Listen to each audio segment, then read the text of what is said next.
তো চলে এলাম সেই ভাইরাল প্লেসে, দেখতেই পাচ্ছ কাজ চালু হচ্ছে, জানি না ভবিষ্যতে কি হবে। তা আমরা এখন সামনের দিকে এগোচ্ছি। আশা করি তোমরা মেয়ে নিয়ে আসবে না, কারণ এটা মেয়ে নিয়ে যা আসার জায়গা না।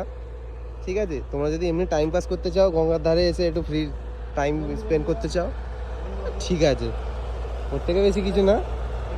তবে ভুল করে এর ভেতরে নামতে যাবে না, এক কোমর মানে পুঁতে যাবে। এটা দেখতে এরকম।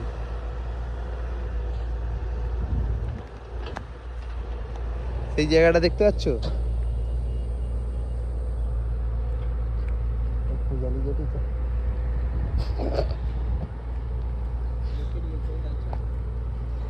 তো চলে এলাম একদম নদীর ধারে, একদম নদীর পাড়ুতে চলে এসেছে। মানে ফটো তোলার জন্য হেভি প্লেস। সেটা দেখতে পাচ্ছ পূজালির মেন লোগো যাকে বলে, সেই জেটি আচিপুর।